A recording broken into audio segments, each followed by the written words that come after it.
Hello viewers, আসসালামু আলাইকুম। আজ আমি শেয়ার করছি সিম্পল একটা ঢেঁড়স ভাজির রেসিপি।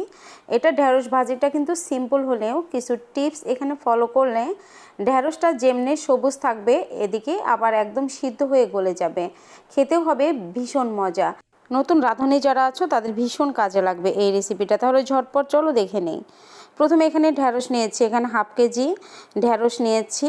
নিয়ে মানে ঢেঁড়সটা কুচি কিনা চেনার উপায় কিন্তু আগাটা একটু ভেঙে দেখতে হবে যে এটা মানে চাপ দেওয়ার সাথে সাথে ভেঙে যাচ্ছে কিনা।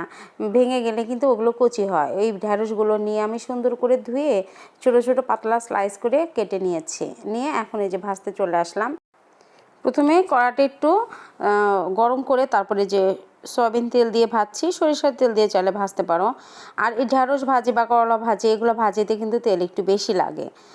একটু বেশি করে তেল নিলাম। আর এখানে পেঁয়াজ কুচিটাও বেশ কিছুটা নিলাম। পেঁয়াজ কুচি আর কাঁচামরিচ দিয়ে একটু ভাজতে হবে।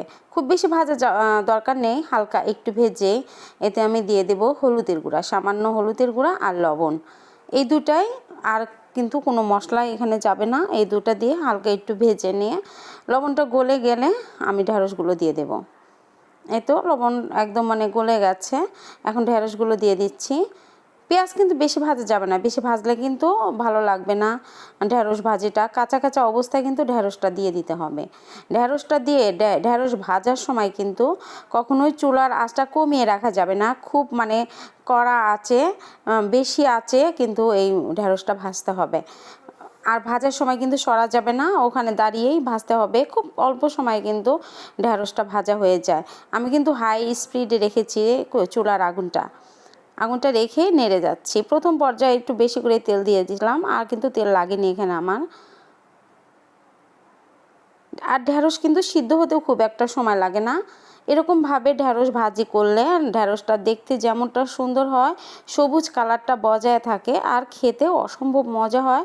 দেখতে যেটা ভালো লাগবে সেটা তো খেতে ভালো লাগবে, এটাই তো স্বাভাবিক। আর একদম মানে নরম হয়ে সিদ্ধ হয়ে যাবে। যখনই দেখবে ঢেঁড়স ভাজতে ভাজতে ঢেঁড়সের গায়ে যে একটা পিচ্ছিল ভাব আছে, এটা যখন দেখবে যে খুন্তির সাথে আর লাগছে না, ঝরঝরে মনে হচ্ছে, তখনই কিন্তু ঢেঁড়সটা নামিয়ে নেবে। আর কিছুক্ষণ ভেজে নেব। পেঁয়াজগুলো একদম ভাজা ভাজা হয়ে গেছে। আর 1-2 মিনিটের মতো আমি নাড়বো, নেড়ে তারপর আমি নামিয়ে তোমাদের দেখাচ্ছি। ভাজিটা কত সুন্দর, মানে সবুজ কালারই থাকবে, দেখতেও ভালো লাগবে, খেতেও কিন্তু খুবই ভালো লাগে। অনেক রান্না অনেক সিম্পল হলেও কিন্তু অনেকেই বোঝো না যে কীভাবে রান্নাটা করবো। বিশেষ করে যারা নতুন রাঁধুনি আছো বা ব্যাচেলার ভাইয়েরা যারা আছে, তাদের জন্য কিন্তু এই রেসিপিগুলো খুব ভালো কাজে লাগে। দেখো এই যে কত সুন্দর মানে ভাজিটা হয়েছে, দেখতে একদম সবুজ কালার আর একদম সিদ্ধ হয়ে গলে গেছে।